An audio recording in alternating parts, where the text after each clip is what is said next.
دیکھو میاں بیوی جب ساتھ رہتے ہیں نا، جھگڑے ضرور ہوتے ہیں، فڈے ضرور ہوتے ہیں۔ کوئی گھر آپ مجھے نہیں دکھا سکتے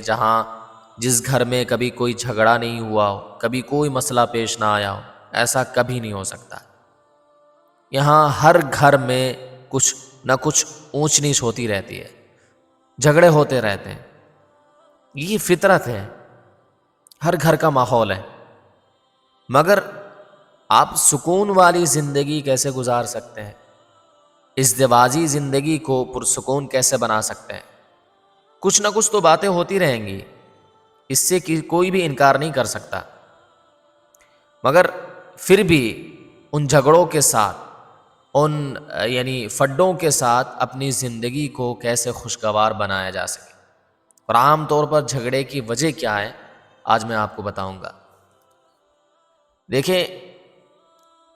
ایک تو ہے کہ انسان جو ہے آج کے دور میں انسان کے اندر تحمل نام کی کوئی چیز نہیں ہے، برداشت کا مادہ ختم ہو گیا۔ ذرا ذرا سی بات پہ ہم لڑنے کے لیے تیار ہو جاتے ہیں، ذرا ذرا سی بات پہ ہم گالیاں دینا شروع کر دیتے ہیں، مارنا شروع کر دیتے ہیں۔ اگر ازدواجی زندگی کو آپ خوشگوار بنانا چاہتے ہیں، ازدواجی زندگی میں خوشیاں لانا چاہتے ہیں، گھر کو پرسکون بنانا چاہتے ہیں، تو آپ کو صبر کرنا پڑے گا، آپ کے اندر تحمل ہونا چاہیے۔ اگر آپ کے اندر صبر نہیں ہے، تحمل نہیں ہے، ذرا ذرا سی بات پہ آپ آگ بگولا ہو جاتے ہیں، غصہ ہو جاتے ہیں، تو آپ سکون نام کی جو چڑیا ہے اس چڑیا کو بھول جائیے۔ کبھی آپ کے گھر میں سکون نہیں آ سکتا، آپ کو سکون قلب کبھی نہیں مل سکتا، کیونکہ جہاں دو برتن ساتھ میں ہو یا تین چار برتن ساتھ میں ہو، بجنا تو لازمی ہے۔ اس کا یہ مطلب نہیں ہے کہ تمام برتنوں کو الگ کر دے، ایسا نہیں ہے۔ ساتھ میں رہیں، اس ترتیب کے ساتھ رکھیں کہ ان میں تناؤ بھی ہو، ٹھیک ہے، ٹکراؤ بھی ہو، مگر بجے تو آواز کم ہو۔ تو اسی طرح میاں بیوی کی زندگی بھی کچھ اس طرح ہے کہ اگر آپ ساتھ رہ رہے ہیں تو آپ کو کہیں نہ کہیں کسی نہ کسی موقع پر برداشت کرنا پڑتا ہے۔ اگر برداشت کا مادہ آپ کے اندر پیدا ہو جائے، اور ہمارے معاشرے کے اندر میاں بیوی کے درمیان اگر برداشت کا مادہ پیدا ہو جائے تو بہت سارے جھگڑے ایسے ہی نمٹ جائیں گے، وہ جھگڑے ہوں گے ہی نہیں ہیں۔ دیکھو، میاں کے اندر کچھ خوبیاں ہیں اور کچھ خرابیاں ہیں، بیوی کے اندر بھی کچھ خوبیاں ہیں، کچھ خرابیاں ہیں۔ تو سب سے پہلی بات تو یہ ہے کہ آپ دوسرے کے اندر آپ خوبیاں تلاش کریں۔ اگر آپ ایک شوہر ہیں تو آپ کو چاہیے کہ آپ اپنی بیگم کے اندر خوبیاں تلاش کریں۔ اس دنیا میں کوئی ایسا نہیں ہے جسے آپ مسٹر پرفیکٹ کہیں، کوئی ایسا نہیں ہے جس سے کوئی غلطی نہ ہوتی ہو، جس سے کبھی کوئی غلطی نہیں ہوئی ہو۔ ایسا کوئی ہے آپ دکھا سکتے ہیں؟ نہیں دکھا سکتے۔ اگر بات ایسی ہے تو آپ بھی جانتے ہیں کہ یار میں اس کی غلطی پکڑ رہا ہوں تو میرے اندر بھی بہت ساری غلطیاں ہیں، تو آپ اس کی اچھائیوں پر نظر رکھیں۔ اگر آپ ایک شوہر ہیں تو بیوی کی اچھائیوں پر نظر رکھیں۔ جہاں اس نے کوئی غلطی کر دی، ہمارے یہاں تو عجیب عجیب باتیں پیش آتی رہتی ہیں، یعنی ایسی باتوں پر لڑائیاں ہو جاتی ہیں، ایسی باتوں پر فڈے ہو جاتے ہیں کہ آپ سوچ کر حیرت ہوتی ہے کہ یار ہمارا معاشرہ کہاں پہنچ گیا۔ سالن میں نمک زیادہ ہو گیا، مرچ زیادہ ہو گئی ہے، اس پہ مار پیٹ ہو گئی ہے، اس پہ شوہر نے طبیعت سے اسے کوٹ دیا ہے۔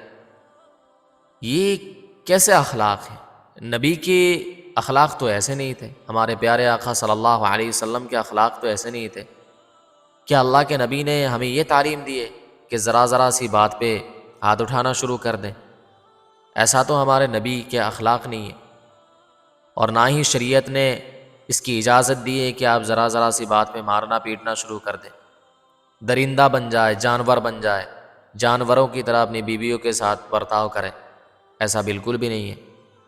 تو کس طرح زندگی گزاریں کہ آپ کی زندگی پرسکون ہو، خوشیاں ہی خوشیاں ہوں؟ اس کے لیے ضروری ہے کہ آپ اپنی بیوی کی اچھائیوں پر نظر رکھیں۔ اگر نمک زیادہ ہو گیا ہے، مرچ زیادہ ہو گئی ہے، یہ ایسا روزانہ تو نہیں ہوتا، اگر روزانہ ہو تو آپ اسے بتائیں، لیکن کبھی کبھار اتفاقاً اگر ایسا ہو جاتا ہے کہ نمک زیادہ ہو گیا، مرچ زیادہ ہو گئی ہے، تو کوئی مسئلہ نہیں، بیگم کو کہیں کہ ماشاءاللہ آپ نے بہت اچھا کھانا بنایا ہے مگر نمک تھوڑا زائد ہو گیا، آپ دھیان رکھا کریں، بس پیار سے بھی تو ایک بات کی جا سکتی ہے نا،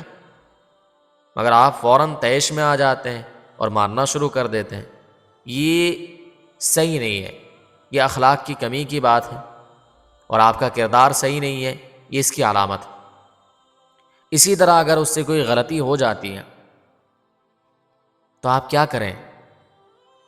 آپ اس کے اندر اچھائی تلاش کریں، دیکھیں یار اس کے اندر یہ غلطی بے شک ہے مگر اس کے اندر اس کے مقابلے میں دیگر اچھائیاں بھی تو ہیں، یہ میرے لیے روزانہ ناشتہ تیار کرتی ہے، کھانا بناتی ہے، بچوں کو اسکول کے لیے تیار کرتی ہے، میرے کپڑے دھو دیتی ہے، استری کر دیتی ہے، اور جی بہت سارا کام ایسا کرتی ہیں کہ جس کا بدلہ آپ خود نہیں دے سکتے، تو اس کی چھوٹی غلطی پر نظر نہ کریں بلکہ اس کی بڑی بڑی اچھائیوں پر نظر کریں، تو آپ کو اس بیچاری پر رحم آئے گا، آپ اس سے محبت کریں گے، پیار کریں گے۔ یہ نسخہ اپنائیں، اس نسخے کو اپلائی کریں اپنی زندگی میں، تبھی خوشیاں آئیں گی۔ اسی طرح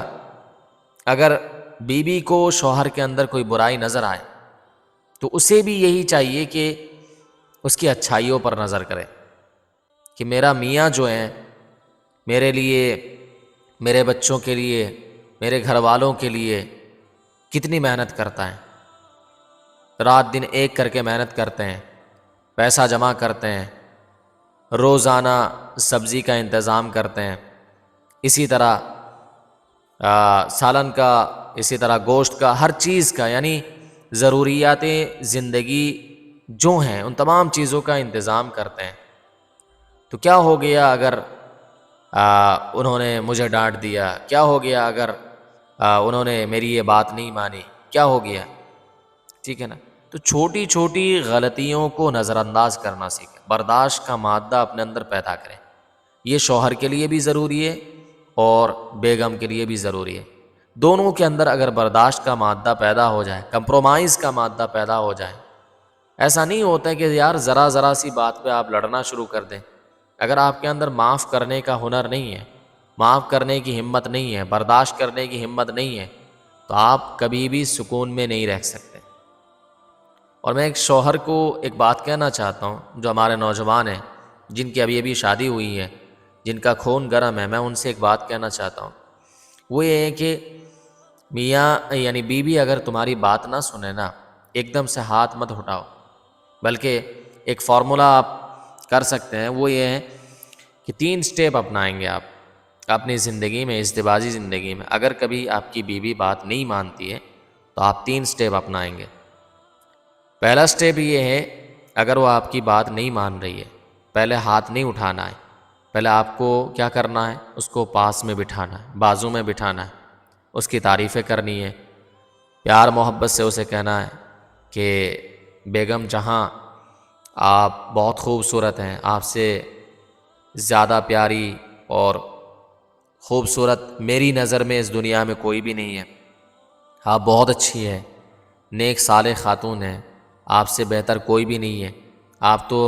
میرے دل کے ٹکڑے ہیں، آپ یعنی جو آپ کے لیے مناسب الفاظ وہ آپ استعمال کریں، ٹھیک ہے؟ پھر اس کے بعد کہیں کہ محترمہ جو آپ یہ کام کر رہی ہیں نا، جس کی وجہ سے میری عزت جانے والی ہے،